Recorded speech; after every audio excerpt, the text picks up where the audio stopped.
میلاد حضور کی ولادت باسعادت کی خوشی پر مسرتوں کے اظہار کا نام ہے، شکرانے کا نام ہے، اور آقا کریم علیہ السلام کے فضائل، شمائل اور خصائل کے تذکروں کا نام ہے۔ اللہ جل شانہ نے ہمیں حضور ختم المرتبت صلی اللہ علیہ وآلہ وسلم کی صورت میں جو انعام عطا کیا، اس کا شکرانہ ہے میلاد، سو وہ ہم ادا کرنے کے لیے جمع ہوئے ہیں۔ اور اگرچہ یہ جانتے ہیں، ٹیبل تھوڑا سا چیئر آگے بیس،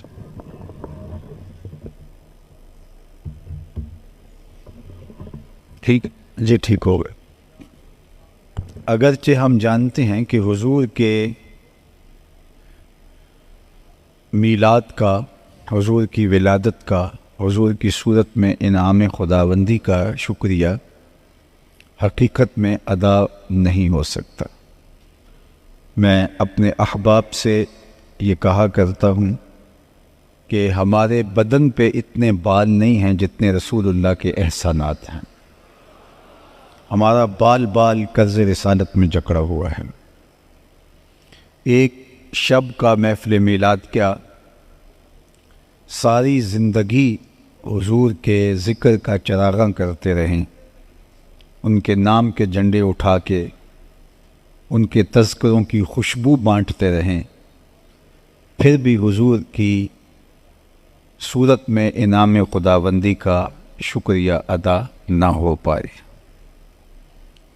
خدا شناسی تو بڑی دور کی بات ہے، ہم خود شناس بھی نہیں تھے،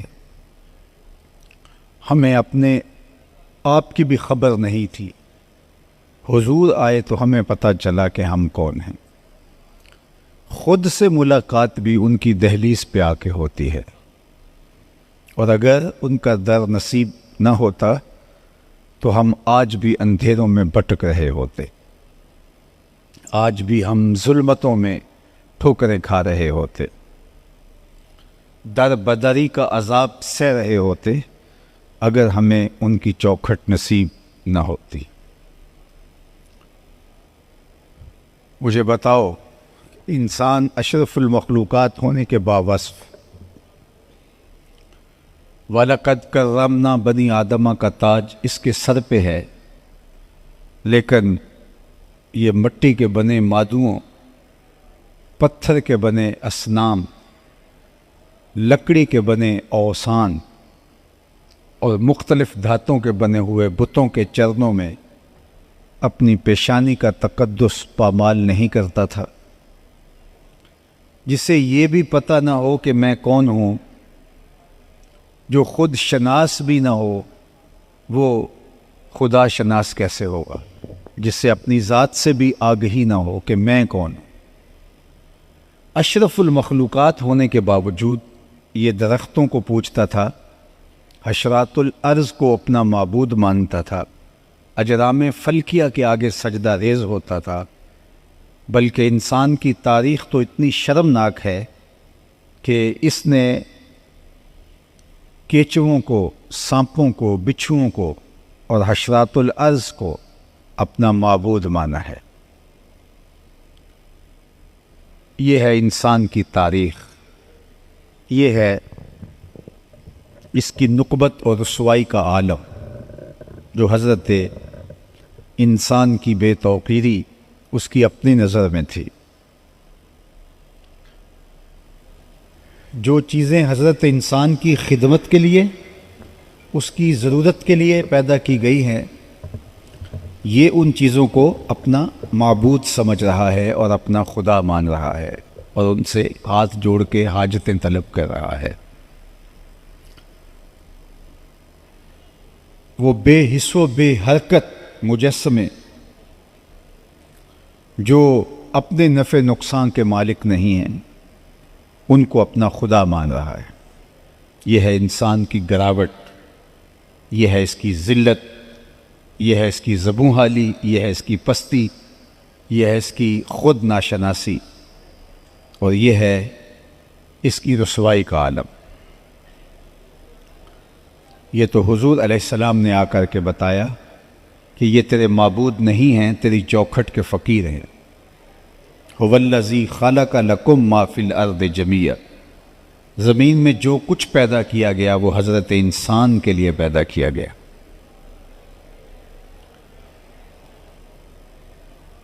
میرا خیال آگے گنجائش موجود ہے، یہ تھوڑی سی اگر رش ہے تو یہاں آپ ان کو بٹھا سکتے ہیں تاکہ پھر پیچھے آنے والے پیچھے بیٹھ سکے، اور اگر ممکن نہیں ہے تو پھر احباب کو جہاں جگہ ملے وہیں وہ رک جائیں، تاکہ یہ بڑا مخصوص سا وقت ہوتا ہے، اور اس تھوڑے وقت کے اندر جو ہے وہ ہم زیادہ سے زیادہ آپ سے ہم کلام ہونا چاہتے ہیں۔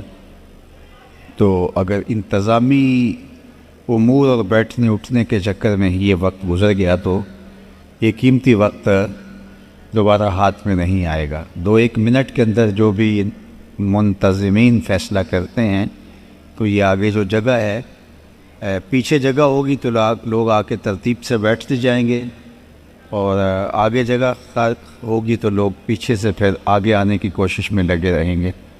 تو تھوڑا 2-1 منٹ میں اس کو فیصلہ کر کے اس کو طے کر رہی ہے۔ جہاں جگہ مل رہی ہے وہاں بیٹھ جائیے گا، اور باہر بھی انتظام ہے، اور جو لوگ آئیں گے وہ باہر بھی بیٹھتے چلے جائیں گے۔ جتنی اندر گنجائش ہے اس گنجائش کو اندر پر کر لیا جائے گا، اور اس کے بعد باہر جتنی گنجائش ہے وہاں لوگ بیٹھیں گے۔ اللہ آپ کو اس کا بہتر صلہ اور جزا عطا کرے۔ آپ اپنی ساری توجہات میری جانب مبذول کر دیں، جہاں جن لوگوں نے بیٹھنا تھا وہ بیٹھ گئے۔ اب اس چیز کا بہت زیادہ خیال اور دھیان رکھیے گا، منتظمین بھی بیٹھ جائیں، اور اگر کسی کو کہیں بٹھانا ہو تو خاموشی کے ساتھ، تاکہ جو ہے وہ گفتگو کا تسلسل جو ہے وہ خراب نہ ہونے پائے۔ چونکہ میں نے دیکھا ہے کہ کچھ خطیب ایسے ہوتے ہیں کہ وہ شور و غل میں بھی اپنی گفتگو کے تسلسل کو جاری رکھ لیتے ہیں، اور یہ بڑی ہمت ہوتی ہے، میں سمجھتا ہوں۔ لیکن میرا مزاج تھوڑا سا ہٹ کے ہے، وہ جو اقبال نے کہا تھا کہ نظارے کے لیے جنبش مژگاں بھی بار ہے، نرگس کی آنکھ سے تجھے دیکھا کرے کوئی۔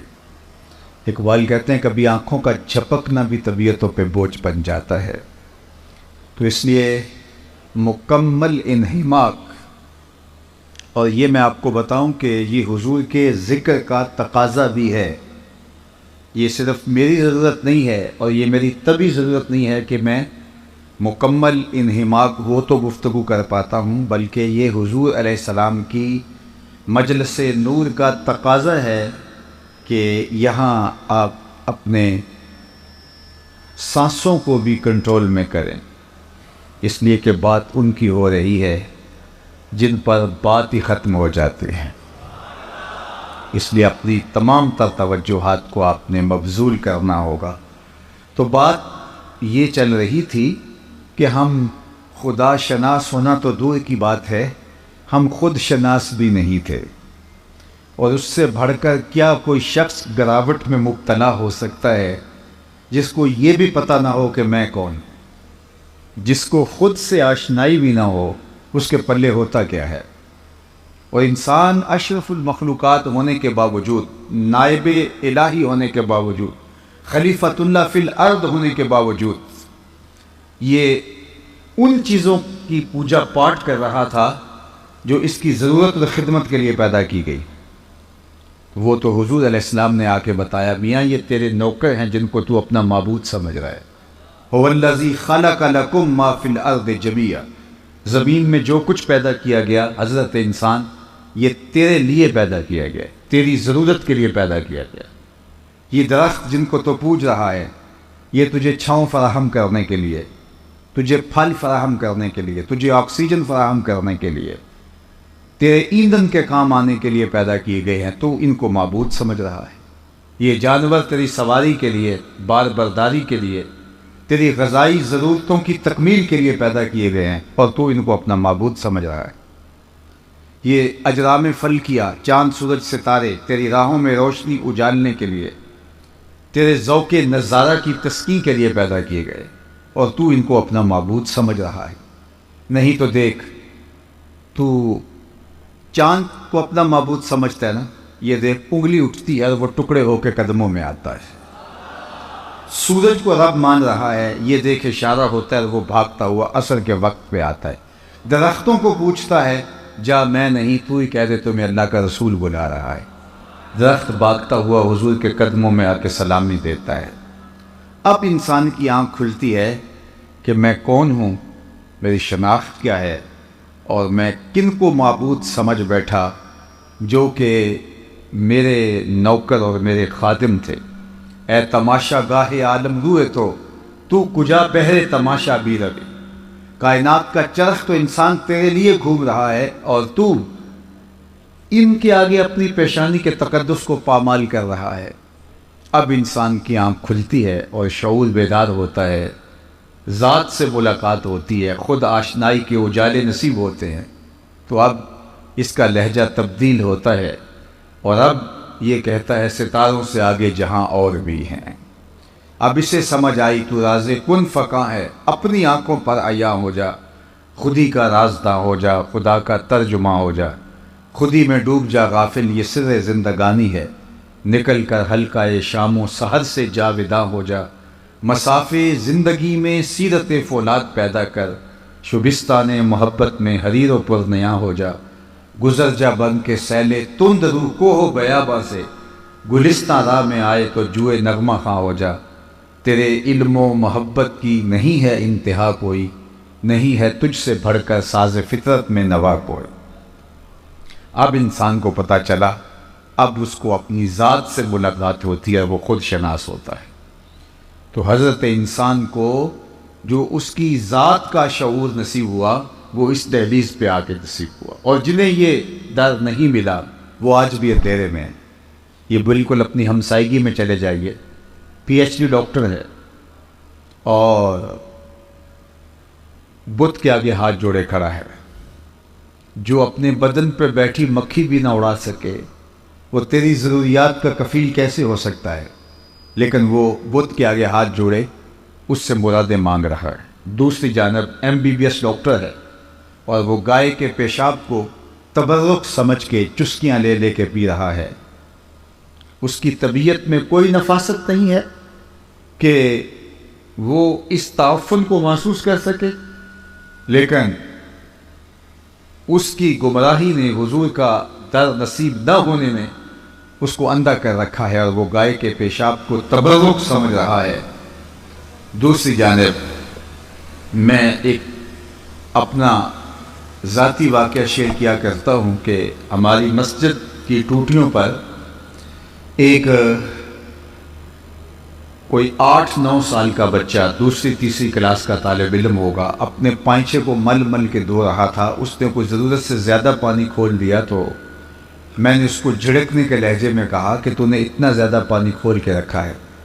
تو وہ لجاجت بھرے لہجے میں مجھے کہتا ہے کہ جناب میں اسکول جا رہا تھا تو کسی جانور کے پیشاب کے چھینٹے میرے پائنچے پہ گر گئے، تو میں ان کو دھو رہا، تو میں سوچ میں ڈوب گیا کہ اس ڈاکٹر کو تو پتہ نہیں چلا جس نے MBBS کیا ہے، اور وہ گائے کے پیشاب کو تبرک سمجھ رہا ہے، اور یہ 8-7 سال کا بچہ، تیسری چوتھی کلاس کا طالب علم، یہ اپنے پائنچے کے اوپر پڑے ہوئے پیشاب کے چھینٹے بھی گوارا نہیں کرتا۔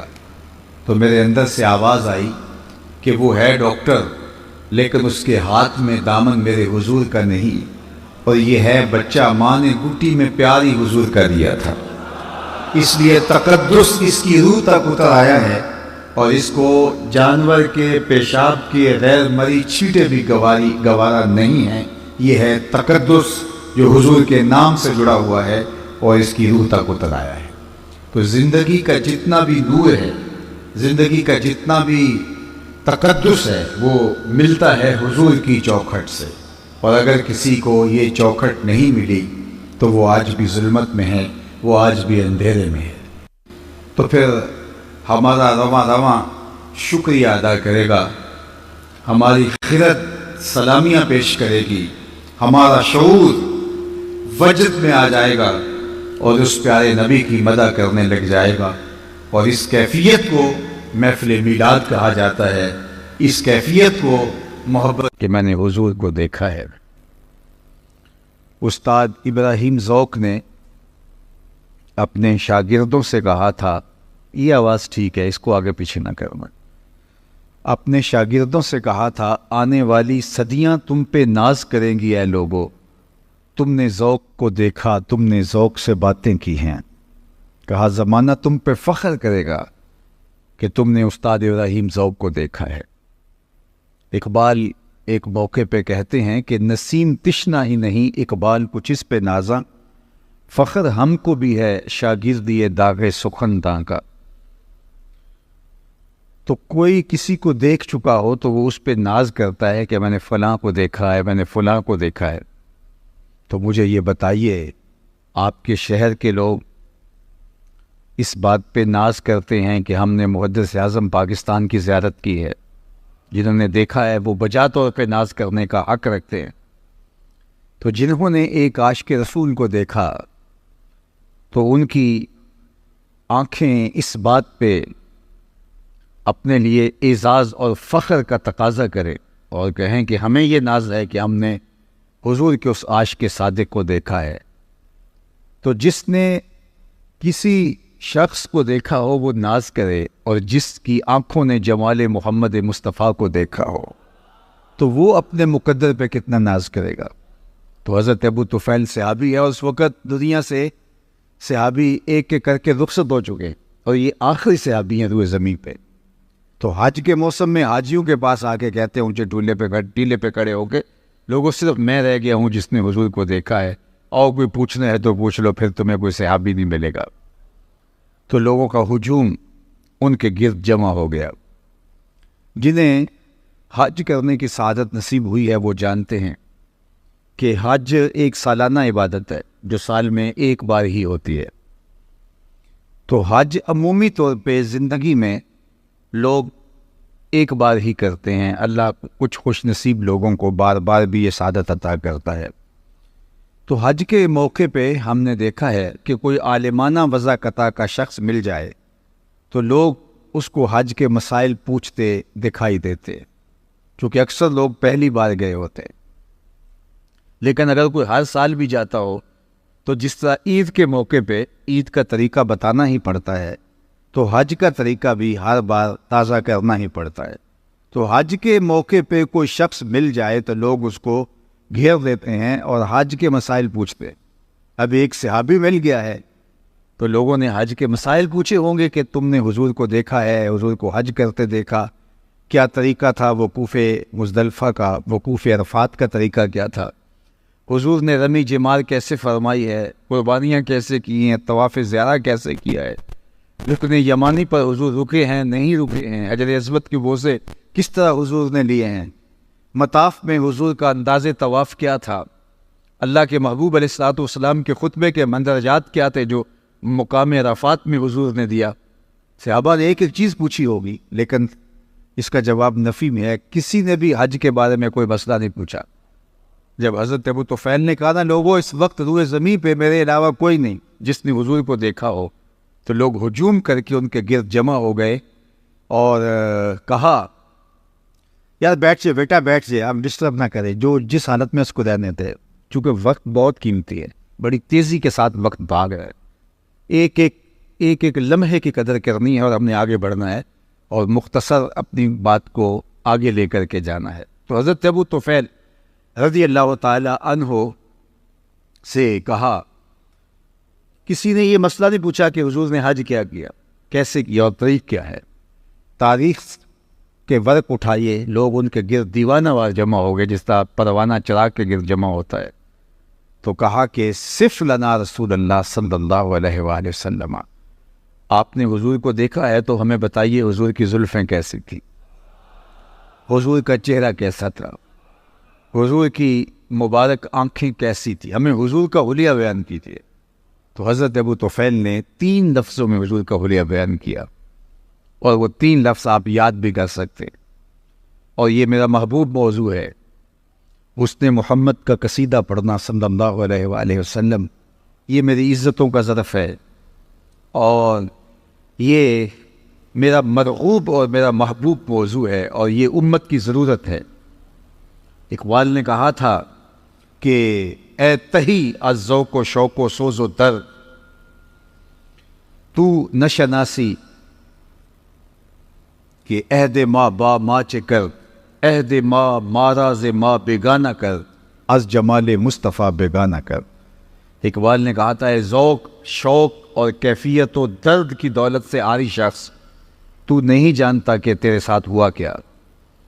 اس زمانے نے تیرے ساتھ کیا اور تجھے کہیں کا نہ چھوڑا، تیرے ساتھ زیادتی کیا ہوئی۔ تو پھر آگے چل کے کہا کہ عہد ما ماراز ما بیگانہ کر، ہمارے عہد نے ہمیں ہم سے ہی بیگانہ کر دیا۔ کیوں؟ از جمال مصطفیٰ بیگانہ کر، ہمیں حضور کے جمال سے بیگانہ کر دیا۔ جب امت حضور کے جمال سے دور ہوتی ہے تو پھر وہ امت اپنا سب کچھ کھو دیتی ہے۔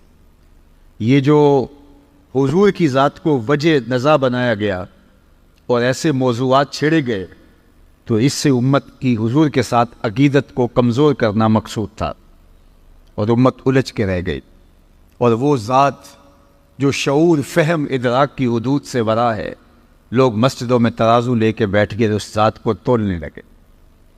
تو پھر بچا کیا؟ جو محبت جس سے کرنی تھی، جس کے حسن کے قصیدے پڑھنے تھے، اس کو جب تولنے ناپنے بیٹھ جائیں گے تو پھر باقی کیا بچتا ہے؟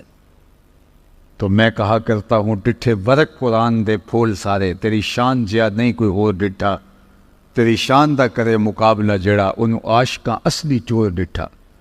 کوئی نور آکھے کوئی بشر آکھے، پیندا رات دینی ایہو شور ڈٹھا، اللہ والیاں گل مکا دیتی تسا اور ڈٹھا سا اور ڈٹھا۔ تم نے حلیمہ کی بکریوں کے پیچھے پیچھے دیکھا ہے، سجدہ پر جبریل کے آگے آگے نہیں دیکھا۔ عہد ما ماراز ما بیگانہ کر، از جمال مصطفیٰ بیگانہ کر۔ اقبال نے کہا کہ ہمارے ساتھ جو زیادتی ہوئی وہ یہ ہوئی کہ ہمارے عہد نے ہمیں ہم سے ہی دور کر دیا۔ وہ کس طرح؟ کہ ہمیں حضور کے جمال سے، حضور علیہ الصلوۃ والسلام کے حسن سے دور کر دیا۔ جب ہم حسن محمد صلی اللہ علیہ وسلم سے دور ہو گئے تو ہمارے ہاتھ سے دین سرک گیا، رسمیں رہ گئیں، لیکن دین حقیقت اور حقیقت دین کی وہ ہم سے روٹ گئی۔ تو اس لیے آئیے ہم اس قصیدے کو چھیڑتے ہیں۔ تو حضرت ابو طفیل رضی اللہ تعالیٰ عنہ نے 3 لفظوں میں حضور علیہ السلام کا حلیہ بیان کیا۔ وہ 3 لفظ آپ یاد کر سکتے ہیں۔ میں نے کتب میں پڑھا ہے کہ جو شخص یہ چاہے کہ لوگ اس سے محبت کریں تو وہ حضور کے حسن کا قصیدہ پڑھے، لوگ اس کو ٹوٹ کے چاہیں گے، وہ محبوب خلائق ہو جائے گا، اللہ کی مخلوق اس کو محبت کرنے لگ جائے گی۔ اب طویل قصیدہ حضور کے حسن کا جو اصحاب نے کہا، ام معبد نے کہا، سیدنا علی المرتضیٰ نے کہا، اور حضرت ام سلمہ نے کہا، برا بن عازب نے کہا، اور باقی لوگوں نے کہا، وہ تو ہم یاد نہیں کر پائیں گے، لیکن یہ 3 لفظ ہم میں سے ہر کوئی یاد کر سکتا ہے اگر وہ عزم مصمم کر لے کہ میں نے ان کو یاد کرنا ہے۔ عربی متن کے ساتھ یاد ہو سکتا ہے۔ تو حضرت ابو طفیل کو صحابہ نے، تابعین نے کہا کہ اچھا آپ نے حضور علیہ السلام کو دیکھا ہے؟ تو انہوں نے کہا جی، میں تو آنکھیں حضور کی دیدار سے، میری آنکھیں جو ہے وہ حضور کے دیدار کا شربت پیتی رہی ہیں، میں تو جی بھر کے دیکھا ہے۔ تو انہوں نے کہا صف لنا رسول اللہ، پھر ہمیں حضور کا حلیہ بیان کیجیے۔ تو حضرت ابو طفیل نے 3 لفظوں میں حضور کا حلیہ بیان کیا، سنیے۔ کان رسول اللہ صلی اللہ علیہ وآلہ وسلم ابیض ملیحا مقصدا، 3 لفظوں میں حضور کا حلیہ بیان کیا۔ سب سے پہلا، کان رسول اللہ صلی اللہ علیہ وآلہ وسلم ابیض، حضور چٹے رنگ کے تھے۔ پہلے حضور کی رنگت بیان کی، ابیض سفید رنگ کے، بالکل چونے کی طرح حضور کا رنگ سفید نہیں تھا، بلکہ اس میں سرخی کی آمیزش تھی۔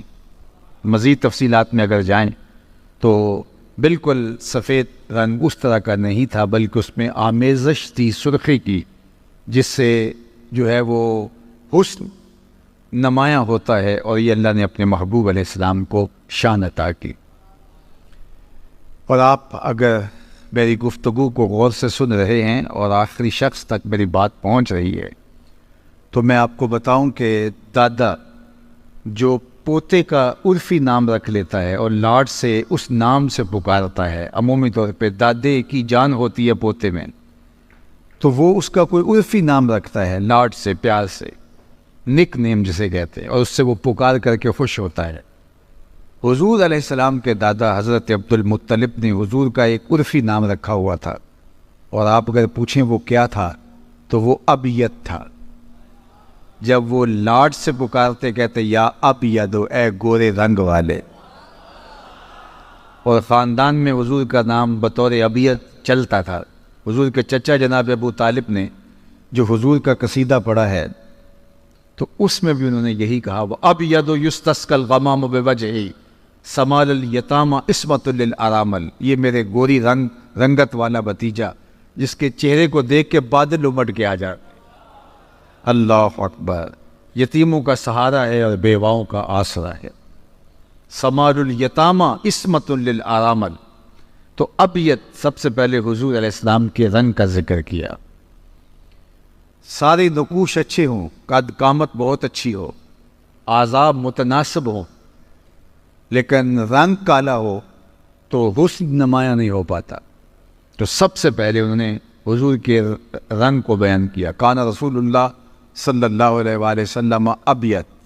دوسری بات، ملیحن، حضور کا حسن نمکین تھا۔ ایک ہوتا ہے میٹھا حسن، دیکھو تو تڑپ جاؤ، اور ایک ہوتا ہے ملی حسن، نمکین حسن، دیکھو تو دیکھتے رہ جاؤ۔ خود فرمائے انا املہ و اخی یوسف اصبح، میں نمکین حسن کا مالک ہوں اور میرا بھائی یوسف میٹھا حسن رکھتا تھا۔ حضرت یوسف علیہ السلام کا حسن میٹھا تھا اور حضور کا حسن ملی تھا، نمکین تھا۔ نمکین حسن کے اندر کشش زیادہ ہوتی ہے، ملی کی کشش سبھی سے زیادہ ہوتی ہے۔ اب یہ طے ہے تو حضرت یوسف علیہ السلام کے چہرے سے نقاب ہٹتا تو لوگ تاب نہ لاتے اور ہوش سلامت نہ رہتے، زنان مصر نے انگلیاں تک کاٹ ڈالے۔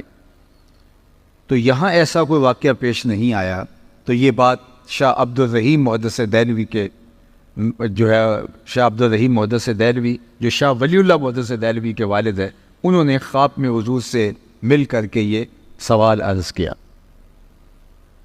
اور یہ بات ذہن میں رکھیے کہ جس نے خواب میں حضور کو دیکھا اس نے میرے حضور کو ہی دیکھا۔ فرمایا جس نے مجھے خواب میں دیکھا اس نے مجھے ہی دیکھا۔ شیطان خواب کے اندر آ کر کے بھی میری مثل ہونے کا دعویٰ نہیں کر سکتا۔ جس نے مجھے دیکھا اس نے مجھے ہی دیکھا۔ اب شاہ عبد الرحیم محدث دہلوی جو والد ہیں شاہ ولی اللہ محدث دہلوی کے، یہ کہتے ہیں میں نے خواب میں حضور کی زیارت کی اور میں نے حضور سے کچھ سوال کیے، حضور نے ان کے جوابات ارشاد کیے۔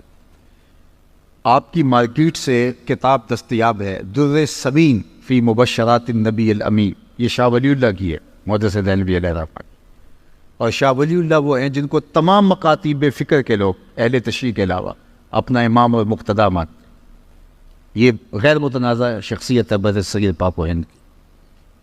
انہوں نے در سمین کے اندر یہ واقعہ لکھا جو میں آپ کے سامنے عرض کرنے جا رہا ہوں۔ وہ کہتے ہیں کہ میرے والد شاہ عبد الرحیم نے خواب میں حضور کی زیارت کی اور زیارت کرتے ہوئے حضور سے سوال کیا کہ حضور آپ کا فرمان ہے انا املہ و اخی یوسف اصبح، میں نمکین حسن کا مالک ہوں، میرے بھائی یوسف کا حسن میٹھا تھا، اور وہاں زنان مصر کی انگلیاں کٹ گئی اور یہاں کوئی ایسا واقعہ پیش نہیں آیا، تو اس کی کیا وجہ ہے؟ تو حضور نے جو جواب دیا وہ سنیے۔ آقا نے جو جواب دیا خواب میں، وہ در سمین فی مبشرات النبی الامین میں حضرت شاہ ولی اللہ نے لکھا۔ آقا کریم نے فرمایا جمالی مستور عن اعین الناس غیرۃ من اللہ، اے عبد الرحیم، اللہ نے میرے حسن کو لوگوں کی نظروں سے غیرت محبت کی وجہ سے چھپا کے رکھا ہے۔ کوئی محب نہیں چاہتا کہ میرا کوئی محبوب دیکھے۔ یہ محب کی غیرت ہوتی ہے کہ وہ اپنے محبوب کو خود ہی دیکھنا چاہتا ہے۔ قتیل شفائی نے کہا تھا اس حد تلک بڑھ گئی ہے بے اعتمادی کہ تجھ کو تجھ سے بھی چھپانا چاہتا، وہ تو چاہتا ہے وہ آئینہ بھی نہ دیکھے۔ تو کہا کہ میرے رب نے میرے حسن کو لوگوں کی نظروں سے چھپا کے رکھا ہے۔ جمالی مستور عن اعین الناس غیرۃ من اللہ، یہ اس کی غیرت محبت ہے کہ میرے حسن کو ظاہر نہیں کیا گیا۔ اور صوفیاء کہتے ہیں 70,000 بشریت کے پردے حضور کے جمال پہ ڈالے گئے ہیں۔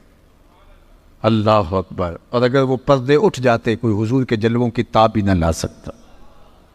یہی بہتر ہے کہ وہ پردے میں روح پوش رہے، وہ اگر پردہ اٹھا دے تو کسے ہوش رہے، کون تاب لا سکے۔ اور مولانا حسن رضا نے کہا علیہ رحمہ نے، وہ اگر جلوہ کریں کون تماشائی ہو، وہ اگر جلوہ کریں کون تماشائی ہو، اگر وہ رخ سے نقاب ہٹا دے اور حقیقت محمدیہ کھل جائے تو کون ہے کہ جو ان جلووں کی تاب لا سکے۔ تو جناب یوسف علیہ السلام کا ماجرا کہ ان کا حسن بے نقاب تھا اور حضور کا حسن 70,000 بشریت کے پردوں میں ملفوف تھا۔ وہاں زنان مصر کی انگلیاں کٹ گئیں تو وہ حسن بے نقاب تھا، اور یہ حسن ملی اس سے کہیں بڑھ کے تھا، لیکن 70,000 پردوں میں ملفوف رہا اور کسی کی تاب نہیں تھی کہ جو ہے وہ دیکھ لیتا اگر وہ حسن بے نقاب ہوتا۔ لیکن اس کے باوجود بھی حضرت حسان بن ثابت رضی اللہ تعالیٰ عنہ فرماتے ہیں کہ میں ان چند لوگوں میں سے ہوں جو حضور کا حلیہ بیان کرتے ہیں۔ یہ بڑے لطف کی بات ہے جو آپ کو بتانے جا رہا ہوں کہ حضور کو 1,44,000 صحابہ نے دیکھا ہے، لیکن حضور کا حلیہ بیان کرنے والوں کی تعداد 3 درجن سے زیادہ نہیں ہے۔ 34-35 لوگ ہیں جو حضور کا حلیہ بیان کرتے ہیں، جبکہ دیکھا کتنے لوگوں نے ہے؟ 1,44,000۔ تو وہ ایک دوسرے سے پوچھا کرتے تھے بتاؤ حضور کیسے تھے، کہا تم نے نہیں دیکھا، کہا دیکھ کر کے بھی نہیں دیکھا۔ تو حضرت حسان بن ثابت کہتے ہیں کہ جو میں حضور کا حلیہ بیان کرتا ہوں میرے پاس دیکھنے کا ایک طریقہ آ گیا تھا۔ فلما نظرت الى انوارہ فوضعت کفی علی عینی خوفا من ذہاب بصری، میں اپنی آنکھوں پر انگلیاں رکھ کے انگلیوں کی اوٹ سے حضور کا چہرہ دیکھتا تھا کہ حضور کے جلووں کی تابش سے میری آنکھوں کی بینائی نہ جاتی رہے۔ یہ چھپے ہوئے حسن کا عالم ہے، یہ چھپے ہوئے حسن کا عالم ہے۔ اور اگر یہ حسن بے نقاب ہوتا تو پھر کون اس کے جلووں کی تاب لا سکتا؟ تو کہا انا املہ، میں نمکین حسن والا ہوں، وَأَخِي یوسف اصبح، اور میرے بھائی یوسف کا حسن سبی تھا۔ اللہ اکبر۔ اور وہ سبی حسن کی طاقت یہ ہے کہ زنان مصر تاب نہ لا سکی۔ انہوں نے کہا غلام پہ دل ہار گئی۔ جب یہ شہرت پھیل گئی کہ زلیخا دل دے بیٹھی ہے تو لائی تو خرید کے تھے، تو کہا غلام پہ دل ہار بیٹھی۔ تو اب زلیخا نے سوچا کہ اب میں ان کو دلائل دیتی پھروں گی تو کتنی دیر تک دلائل دوں گی، یہ تو نہیں مانیں گی۔ اقبال علیہ رحمہ نے کہا تھا نا کہ تیرا علاج نظر کے سوا کچھ اور نہیں، خیرت کے پاس خبر کے سوا کچھ اور نہیں، تیرا علاج نظر کے سوا کچھ اور نہیں۔ اس نے عالی مرتبت خاندانوں کی بیگمات کو اپنے گھر میں بلایا، دعوت کی، ہاتھوں میں ناشپاتیاں دیں اور چھریاں دیں اور ان کو کھانے کے لیے کہا، اور ادھر جا کے جناب یوسف سے کہا وقال تخرج علیہن، 2 لمحوں کے لیے آ جائے، میری محبت کی لاج رہ جائے۔ اور جناب یوسف رخ سے نقاب سرقا کر کے جب گزرے تو جنہوں نے ناشپاتیاں کاٹ دی تھی وفور شوق میں انہوں نے اپنی انگلیاں کاٹے۔ اللہ اکبر۔ اور کیا کہا وَقُلْنَا حَاشَ لِلَّهِ مَا هَٰذَا بَشَرًا إِنْ هَٰذَا إِلَّا مَلَكٌ کریم، یہ کوئی بشر نہیں، یہ تو کوئی مقرب فرشتہ لگتا ہے۔ جب تک دیکھا نہیں تھا تو کہتی تھی غلام ہے، دیکھ لیا تو بولی امام ہے۔ اللہ اکبر۔ تو یہ سارے جھگڑے اس لیے ہیں کہ لوگوں نے دیکھا نہیں۔ جو دیکھ لیتے ہیں وہ جھگڑے نہیں کرتے، وہ جانے مارتے ہیں۔ یہ جھگڑے وہ کرتے ہیں جنہوں نے دیکھا نہیں۔ پیر وارث شاہ نے کیا خوب کہا تھا، جنہ ویکھیا نہیں ہو کرن گلنا، جنہ ویکھیا نہیں ہو کرن گلنا، جنہ ویکھیا ہو تے بول دے نہیں، جڑے محرم راز حقیقت دے اور راز حقیقت کھول دے نہیں۔ اس لیے یہ جھگڑے ہیں اس لیے کہ لوگوں نے میرے حضور کو دیکھا نہیں، جنہوں نے دیکھ لیا انہوں نے جانے وار دی۔ اللہ اکبر۔ تو کہا کان رسول اللہ صلی اللہ علیہ وآلہ وسلم ابید ملیحن، ان کا حسن ملی تھا۔ حضرت ابو ہریرہ بولتے کل قمر لیلۃ البدر لم ارا قبلہ ولا بعدہ مثلہ، کیا پوچھتے ہو، 14ویں رات کے چمکتے ہوئے چاند کی طرح حضور کا چہرہ تھا۔ اور پھر بولے نہیں نہیں نہیں، یہ تو تمہیں بیان کرنے کے لیے بتایا ہے، حضور جیسا نہ پہلے دیکھا نہ کبھی بعد میں دیکھا۔ اور حضرت حسان بن ثابت کہتے ہیں کہ دیکھتے کیسے، کسی ماں نے جنم دیا ہوتا تو دیکھتے، خدا نے وہ سچا ہی پن چھڑیا جہدے وچ محمد نو ٹالیا سی. حسینہ جمیلہ دا منہ موڑ دیتا محمد بنا کے قلم توڑ دیتا. ایسا پیکر تراشا کہ دنیا دیکھتے ہی رہ گئی. اللہ اکبر. ایسا نورانی پیکر تراشا, ایسا ہنسی پیکر تراشا کہ زمانے نے جو ایسا نہ پہلے دیکھا نہ بعد میں دیکھا. اللہ اکبر. لکھاں آئے لوگ زمانے تے محبوب خدا جا کوئی نہیں. لکھاں سونے بن بن بیندے نے او دی خاک پا جا کوئی نہیں. اللہ نے جو جمال دیا, جو خوبصورتی دی, جو حسن دیا, جو چہرے کے اوپر چمک دھمک عطا کی, اللہ اکبر, وہ حضور کی ہی شان تھی. حضرت ام المومنین سیدہ عائشہ رضی اللہ تعالیٰ عنہا چرخہ کاٹ رہی تھی اور حضور اپنے گھر کا کام کاج خود اپنے ہاتھوں سے کر لیتے تھے. تو حضور کسی کام میں لگے تھے کہ حضور کی مبارک پیشانی پر پسینے کے قطرے نمودار ہوئے, اور جب حضور کے رخ نور پر پسینے کے قطرے نمودار ہوئے تو یہ چرخہ کاٹتے کاٹتے رک گئی. تو جب آواز ختم ہوئی, یہ ایسی کھوئی نا حضور کے چہرہ نور پر دیکھتے دیکھتے کہ یہ چرخہ بھول گیا. تو حضور علیہ السلام اپنے دھیان میں کام کر رہے تھے, تو جب دیکھا چرخے کی آواز بند ہو گئی تو حضور نے دیکھا تو عائشہ رک کے ٹک ٹکی باندھ کے حضور کے چہرے کو دیکھ رہی. تو حضور نے کہا عائشہ کیا ہوا؟ تو حضرت ام المومنین نے کہا حضور آج اگر ابو کبیر الحزلی ہوتا تو اسے اپنے شعر کا مصداق آپ کا چہرہ دکھائی دیتا, جس میں اس نے اپنے محبوب کے رخساروں پر جو ہے وہ شبنمی قطروں کا ذکر کیا ہے. تو یہ حضور علیہ السلام کی مبارک پیشانی اور حضور علیہ السلام کا رخ نور. بلکہ حضور بھی جانتے تھے کہ عائشہ حسن شناس ہے, اور آقا کریم علیہ السلام سے جس طرح ام المومنین پیار کرتی تھی, تو ایک دن حضور نے بھی کالے رنگ کی چادر کی بکل کی اور حضور تشریف لائے اور ام المومنین موجود تھی. تو حضور نے کہا کیف ترینی یا عائشہ, عائشہ بتاؤ آج کیسا لگ رہا ہوں, آج حسن خود ناز میں آ گیا ہے. اللہ اکبر. کیف ترینی یا عائشہ, عائشہ کیسا لگ رہا ہوں؟ تو ام المومنین نے جو جواب دیا وہ بھی سنیے. سید عائشہ نے کہا حضور چادر کی سیاہی نے آپ کے چہرے کی سفیدی کو نکھار دیا, اور آپ کے چہرے کی سفیدی نے آپ چادر کی سیاہی کو نکھار دیا. وہ حسن تھا حضور کا کل قمر لیلۃ البدر لم ارا قبلہ ولا بعدہ مثلہ. کہا کیا پوچھتے ہو, 14ویں رات کے چمکتے ہوئے چاند کی طرف میرے حضور تھے.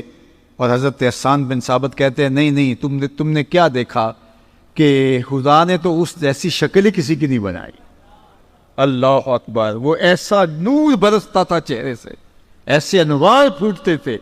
اذا ضحک یتلالع فی الجدر, جب حضور مسکراتے تھے تو حضور کے چہرے سے نکلنے والی شعاؤں سے اطراف کی دیواریں چمکنے لگتی. حضرت انس بن مالک رضی اللہ تعالیٰ عنہ فرماتے ہیں کہ میں 7 یا 8 سال کی عمر کا تھا جب حضور مکے سے ہجرت فرما کے مدینہ تشریف لائے, اور جب حضور کا وصال ہوا تو اس وقت میری عمر 17 یا 18 سال تھی. تو کہتے ہیں کہ جب حضور تشریف لائے مدینہ المنورہ میں تو میں 7 اور 8 سال کا تھا, اور لوگ حضور کو دیکھنے کے لیے گئے تو میں بھی گیا. تو حضرت انس بن کعب کہتے ہیں میں نے اس دن سے روشن دن زندگی میں کبھی نہیں دیکھا. اور دوسری بات کہتے ہیں کہ حضور کے مبارک چہرے سے جو نور نکلتا تھا مدینے کی کچی دیواروں پر اس کی روشنی پڑتی تھی. اللہ اکبر. ابن ماجہ کے شارح نے لکھا کہ ایک تو ہوتا ہے نا کہ ویسے ہی مانوی روشنی کی بات کر یا جناب آپ آ گئے تو محفل میں نور آ گیا, اس سے تر و تازگی روشنی مراد ہوتی ہے, تر و تازگی مراد ہوتی ہے, فرحت و روحانیت مراد ہوتی ہے. لیکن ابن ماجہ کے شارح لکھتے ہیں کہ ایسا نہیں تھا کہ حضور کے آنے سے ایک رونق آ گئی اور اس کو انہوں نے نور کہا نہیں. لوگوں نے واقعی اپنی آنکھوں کے ساتھ مدینے کی دیواروں پر حضور کے چہرے سے نکل کر عکس پڑھتے ہوئے دیکھا تھا, اور حضور کے چہرے سے پڑھنے والے عکس سے مدینے کی کچی دیواریں بھی روشنیاں بانٹ رہی تھیں. یہ حضور کے چہرے کے اجالے تھے, یہ حضور علیہ السلام چہرے کا نور تھا. ایک صحابی تھے قتادہ بن ملحان رضی اللہ تعالیٰ عنہ, ایک دن گزرے تو حضور علیہ السلام کو ان کو پیار آ گیا, تو آقا کریم نے اپنے دونوں ہاتھ اور ہتھیلیاں قتادہ بن ملحان کے چہرے پہ پھیر دی اور ان کا چہرہ روشن ہو گیا. اب سنیے ایک صحابی ہیں، وہ فرماتے ہیں کہ میں قتادہ بن ملحان کو ملنے گیا، حضور کے وصال کے بعد کی کہانی ہے، اور وہ بہت بیمار بھی تھے اور بوڑھے بھی تھے۔ کہتے ہیں میں ان کو ملنے گیا تو وہ چارپائی پہ بیٹھے ہوئے تھے اور میں ان کی پائنتی کی جانب بیٹھ گیا، اور میرا رخ ان کے چہرے کی طرف تھا اور ان کا رخ جو ہے وہ میری طرف تھا۔ تو ان کے گھر سے کوئی فرد گزرا تو ظاہر ہے کہ میری تو پشت تھی ادھر، میں تو قتادہ بن ملحان کے چہرے کی طرف دیکھ رہا تھا، اور گزرنے والا میری پشت سے ان کے گھر کا کوئی شخص گزرا تو حضرت قتادہ بن ملحان کا چہرہ حضور کے ہاتھوں کے لگنے سے اتنا روشن ہو گیا تھا، وہ فرماتے ہیں فَأَبْصَرْتُهُ فِي وَجْهِ قتادہ، میں نے اس گزرنے والے کے عکس کو حضرت قتادہ کے چہرے میں دیکھا۔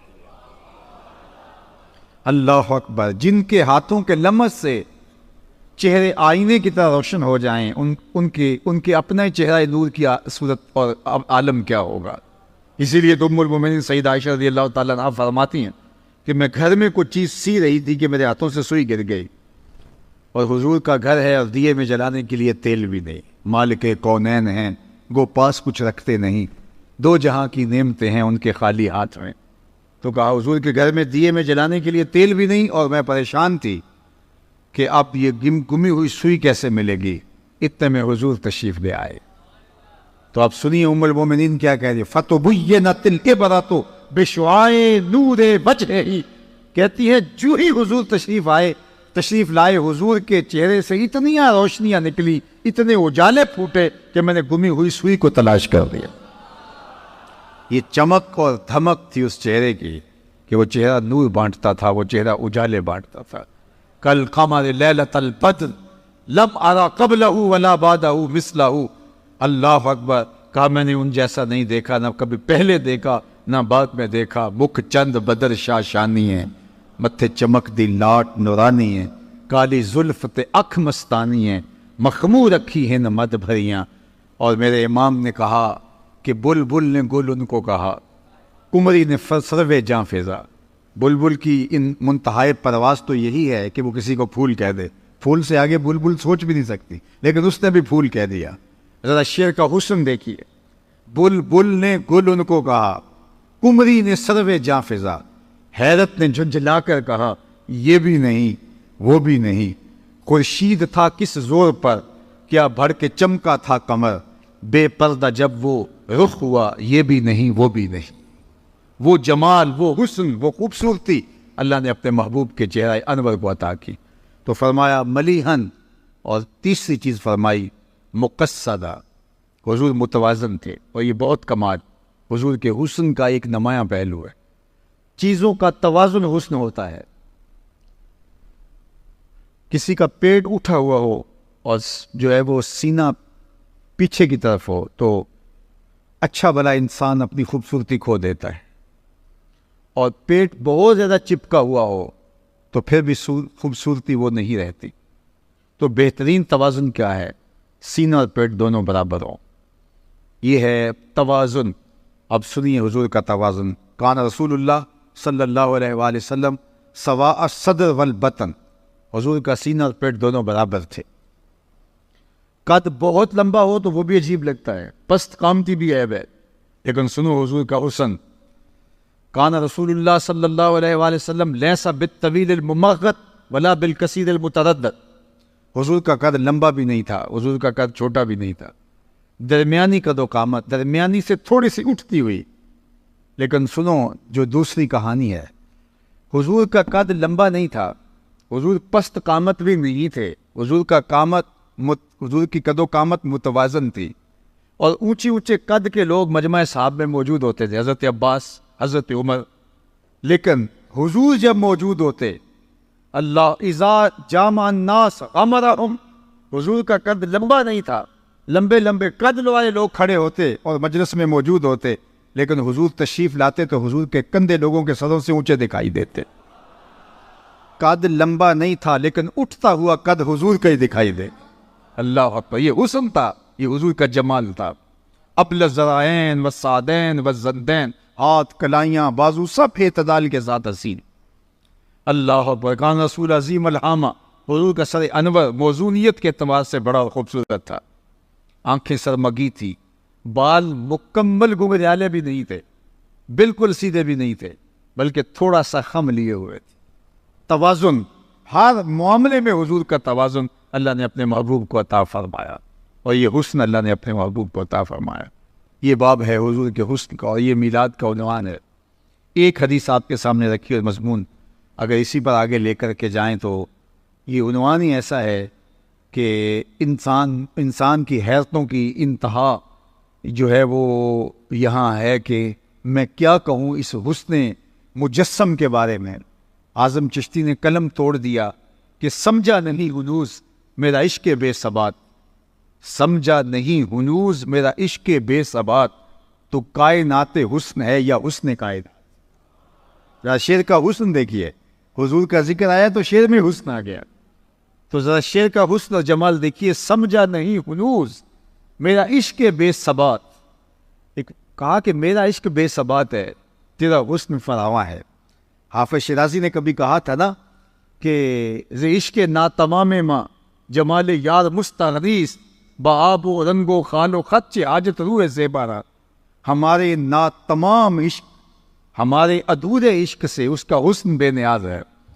ہمارے عشق ادھورے ہیں، ہمارے عشق پورے نہیں ہیں، ناتمام عشق اور اس کا حسن مکمل، تو پھر جو نامکمل عشق ہے وہ حسن مکمل کی تصویر کھینچ کیسے سکے؟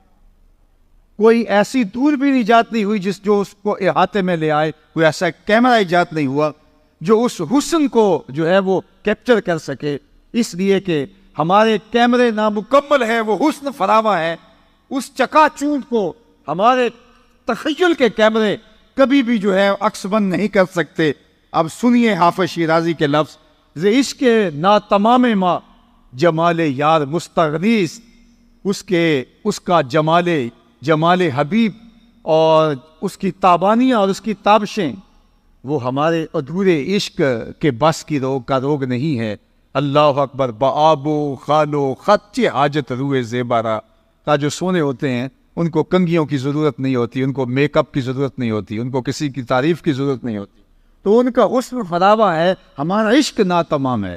لیکن سادی دو قدم آگے بڑھ کے ایک بات کر گیا، اللہ اس کی قبر پہ کروڑوں رحمتوں کا نزول کرے۔ سادی کہتا ہے، نہ حسن شغایت دارت، نہ سادی را سخن پایا۔ کسی نے تو بے بسی کا اظہار کر دیا، میرا عشق ناتمام ہے لہٰذا میں آگے بڑھ نہیں سکتا، میں یہیں سے واپس آ رہا ہوں۔ لیکن سادی نے کہا کہ میں واپس تو نہیں آؤں گا، لیکن عشق میرا ناتمام ہی ہے۔ اب ذرا اگر آپ کی توجہ ہو اور آپ کا ذوق میرے ذوق کے ساتھ جو ہے وہ کوئی جڑ رہا ہو تو اس شعر کا لطف لے لیجئے۔ وہ کہتے ہیں، نہ حسن شغایت دارت نہ سادی را سخن پایا، نہ حسن شغایت دارت نہ سادی را سخن پایا، بمیرت تشنہ مستسقی و دریا ہم چنا باقی۔ یہ جس کو بیماری ہو جائے استسقاء کی، تو جتنا مرضی اس کو پانی پلا دیں تو وہ شراب نہیں ہوتا۔ تو یہ بیماری ہے استسقاء، جو کسی کو لگ جائے تو وہ پانی پیتا ہے اور سیراب نہیں ہوتا، جتنا بھی پلائیں وہ بار بار پانی مانگتا ہے لیکن اس کی پیاس نہیں بجھتی۔ تو ایسے مریض کو کہتے ہیں مستسقی، جس کو استسقاء کا مرض لگ گیا ہے۔ اب شعر کا مزاج سمجھیے، شعر کا مفہوم سمجھیے، نہ حسن شغایت دارت نہ سادی را سخن پایا۔ سادی کہتے ہیں اس کے حسن کی انتہا نہیں، لیکن سادی بھی کب تھکنے والا ہے، نہ اس کے حسن کی انتہا اور نہ سادی کا کلام جو ہے اس کی کوئی انتہا۔ تو پھر ہوا کیا؟ کہا، بمیرت تشنہ مستسقی و دریا ہم چنا باقی۔ کہانی یوں بنی کہ دریا کے کنارے ایک مستسقی، ایک استسقاء کے مرض والا پانی پی پی کے پیاسا ہی مر گیا، لیکن دریا یوں ہی چل رہا ہے، دریا یوں ہی چل رہا ہے اور وہ پیاسا مرا ہوا ہے۔ اور کتنے پیاسے اس دریا کے کنارے سیراب ہو کے، لیکن پھر بھی سیراب نہ ہوئے، اور کوئی ادھر گرا ہے کوئی ادھر گرا ہے، وہ دریا ہم چنا باقی، لیکن دریا ایسے ہی جاری ہے۔ اس لیے ہم تو آگے بڑھ نہیں سکتے۔ اور یہاں غالب نے قلم توڑتے ہوئے کہا، غالب ثنائے خواجہ پہ یزداں گزاشت فیم، کہاں ذات پاک مرتبہ دان محمد است۔ غالب جب ہمارے بس کا روگ نہیں ہے تو ہم کیوں بات کریں، وہ جانے اور اس کا کام جانے۔ لا یمکن الثناء کما کان حقہ بعد از خدا، بزرگ توئی قصہ مختصر، اسی کی ظہوری نالے ساڈا کی بیان ہے او دیاں تے خوبیاں دا نات خاں قرآن ہے صورتاں سپارے رنگ نبی دے جمال دا لب کے لے آواں کتوں سونا تیرے جو مرضی کرتے پھر بے بسی کا اظہار ہے نہ حسن شغایت دارت نہ سادی را سخن پایا بمیرت تسنا مستسقی و دریا ہم چنا باقی اس لیے ہم یہاں بے بس ہیں. اب یہ عنوان کہ ان کے حسن فراواں کی کشش اور چمک آج بھی زمانہ اس سے روشنی اور آج بھی اجالا اور نور لے رہا ہے. کائنات کے اندر یہ جتنے بھی اجالے آج بھی موجود ہیں یہ حسن محمد کی زکوٰۃ ہے, یہ ان کے حسن کی خیرات ہے, اور وہ حسن آج بھی بڑھ رہا ہے اور اس کے فیض و برکات آج بھی جو ہے وہ عالم کو نصیب ہو رہے ہیں. دوسری بات حضور کے خصائل, یہ عنوان ہے. اب وقت کے دامت میں اتنی گنجائش دی کہ میں عنوان کا مضمون چڑھوں, لیکن 5 جملے سن لیجئے تشریح کے بغیر جو حضور کی سیرت کا سرنامہ ہے, اور یہ بخاری شریف اور باقی کتب تواریخ اور سیر کے اندر موجود ہے.